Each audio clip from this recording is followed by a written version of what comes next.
एजुकल में आप सभी का स्वागत है। ट्वेल्थ कॉमर्स वाणिज्य और सब्जेक्ट हमारा अकाउंटेंसी लेखा शास्त्र। अकाउंटेंसी में हमारा चैप्टर अभी जो चल रहा है चैप्टर 3 साझेदारी पुनर्गठन नए साझेदार का प्रवेश admission of new partner. NCERT आपके एनसीईआरटी की book volume first non profit organisation partnership account अलाभकारी संस्थाएं एवं साझेदारी लिखें।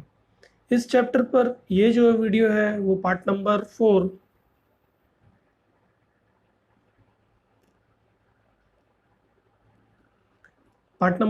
और इस वीडियो में हम क्वेश्चन नंबर 4 आपका जो एनसीईआरटी का बुक है इस चैप्टर का जो क्वेश्चन नंबर 4 है उस सवाल को आज हम लेंगे। तो ये क्वेश्चन नंबर 4 किस टॉपिक को कवर करता है? Calculation of new profit sharing ratio जो हम निकाल रहे हैं अभी तक, नए लाभ विभाजन अनुपात की गणना। तो आइए हम अब सवाल प्रारंभ करते हैं। तो देखिएगा क्वेश्चन नंबर 4, अ ब और स साझेदार हैं। अ ब और स साझेदार हैं। लाभ का विभाजन 2-2-1 के अनुपात में करते हैं। 3 साझेदार हैं, लाभ बांटते हैं। कैसे बांटते हैं लाभ?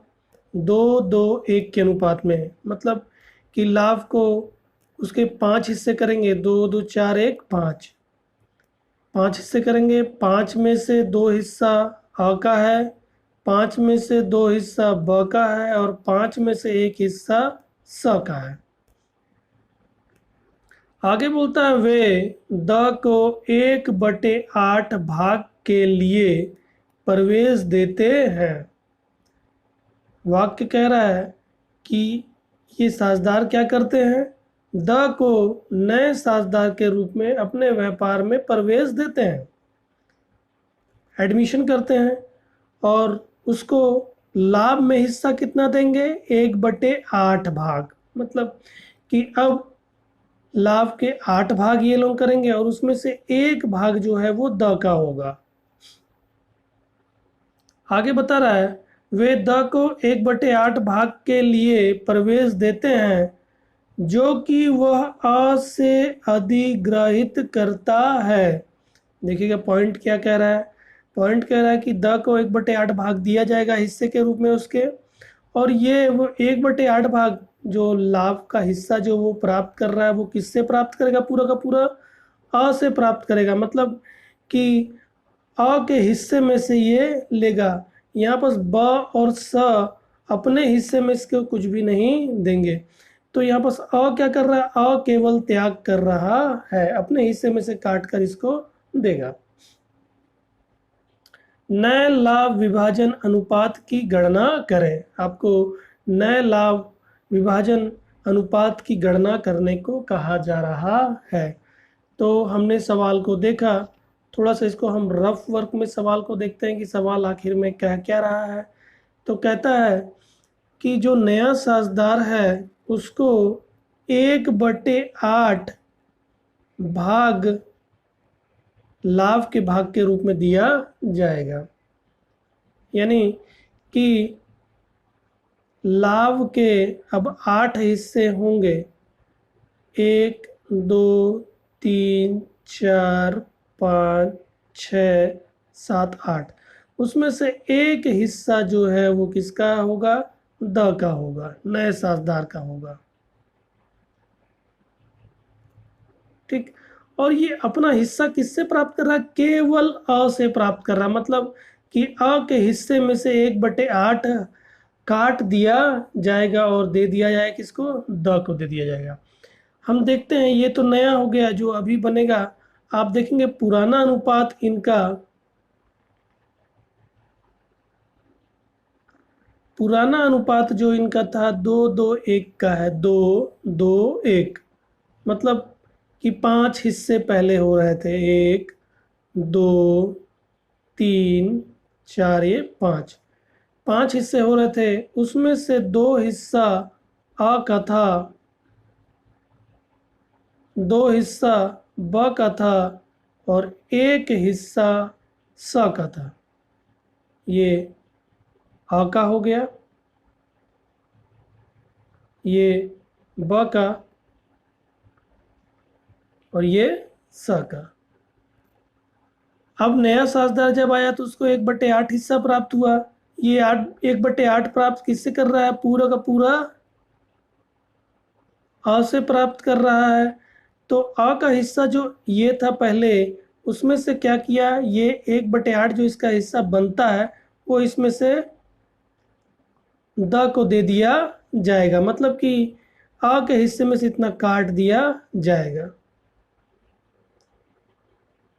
ठीक है, तो इसी का हमको कैलकुलेशन करना है, नया अनुपात हमको निकालना है। तो आइए अब हम नया अनुपात निकालते हैं। हमने थोड़ा सा इसको वर्किंग नोट में डायग्राम के रूप में देखा। ठीक है, अब हम इसको बनाते हैं, सवाल इसके हल करते हैं। तो हल देखिएगा इसका।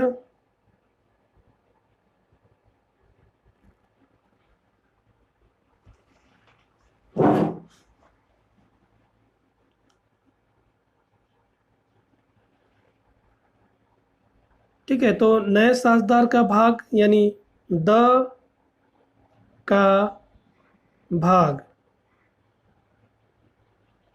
द का भाग कितना है? 1/8।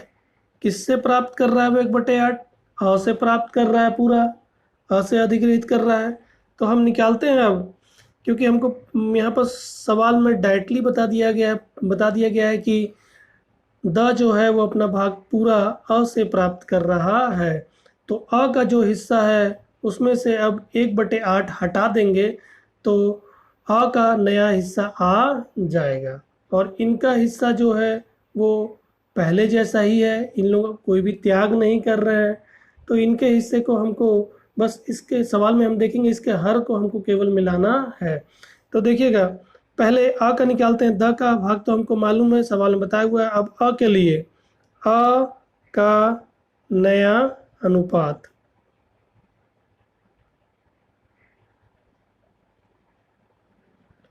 तो अ पहले 2/5 भाग प्राप्त करता था।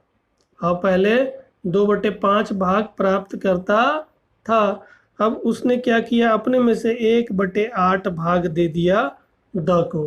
तो 1/8 भाग उसके हिस्से से निकल जाएगा, हम निकालेंगे। तो यहाँ पर देखेंगे आप, ऋण का निशान है, भिन्नों के बीच में ऋण हो रहा है। ठीक है, तो हम क्या करेंगे, ये जो नीचे हर है इनका पहले लसा निकालेंगे। तो लसा निकाल लेते हैं 5 और 8 का।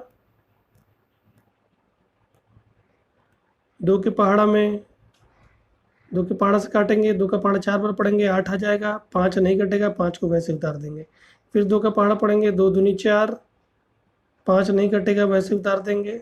फिर 2 का पहाड़ा, 2 एकम 2, 5 वैसे ही। फिर 5 का पहाड़ा पढ़ेंगे, 5 एकम 5। तो 2 दूनी 4, 4 दूनी 8, 8 पंचे 40, मतलब कि 40 हमारा लसा आता है। 2 दूनी 4, 4 दूनी 8, 8 पंचे 40।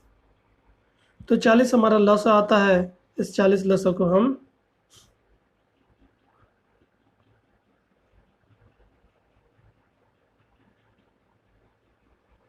ठीक, अब बारी बारी इस जो लसा हमारा है, बारी बारी इनके हर से भाग दिया जाएगा। 40 को पहले 5 से भाग दिया जाएगा। भागफल 5 का पहाड़ा हम 8 बार पढ़ेंगे तो 40 कट जाएगा। तो भागफल 8, 8 दूनी 16, बीच में ऋण का निशान। फिर इसी तरह इस 40 को 8 से भाग दिया जाएगा, भागफल 5 आएगा। 8 का पहाड़ा 5 बार पढ़ेंगे, 40 आ जाएगा। भागफल 5, 5 एकम 5। तो 16 में से 5 गया, होता है 11/40। ये पहले का निकलता है 11/40।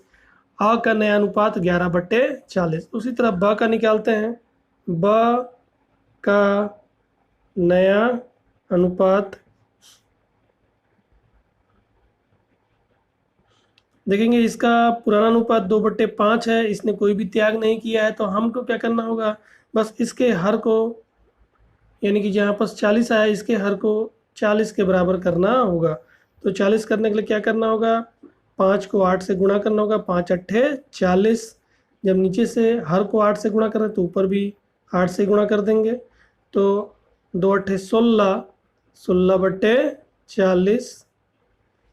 उसी तरह स के लिए स भी कोई त्याग नहीं कर रहा है अपने में से, तो स का नया अनुपात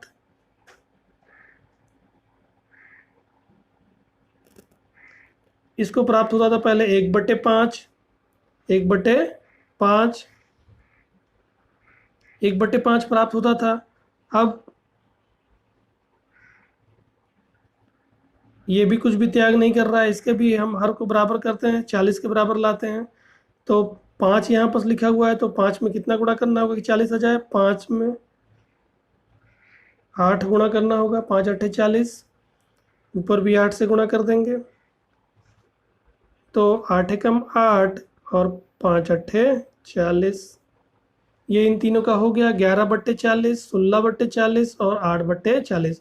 उसी तरह द एक नया साझेदार जो आ रहा है उसका, तो उसका सवाल में आपको बताया हुआ है 1/8। यहाँ पर हर जो 8 में है यहाँ पर 40 40 आया हुआ है, तो इसके हर को भी 40 बनाते हैं। तो यहाँ नीचे से हमको देखना होता है, इसको 40 बनाना है तो क्या करना होगा? 5 से गुणा करना पड़ेगा, 8 पंचे 40। नीचे 5 से, हर से 5 से गुणा कर रहे हैं तो अंश को भी 5 से गुणा कर देंगे, 5 एकम 5 और 8 पंचे 40। तो ये हमारा नया अनुपात आ जाता है 11, 16, 8 और 5। जब हम जोड़ेंगे इन चारों को तो हमारा 40 आएगा। 11 और 16 27 और 8 5 13, 27 में 13 जोड़े तो हमारा हो गया 40। तो ये नया अनुपात 11,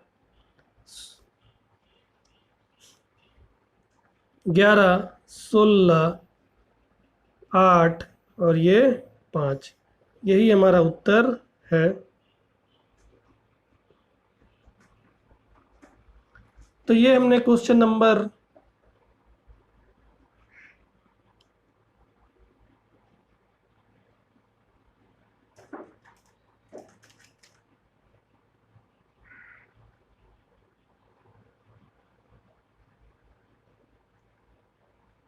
ये हमने क्वेश्चन नंबर 4 बनाकर देखा आपके एनसीईआरटी के बुक से।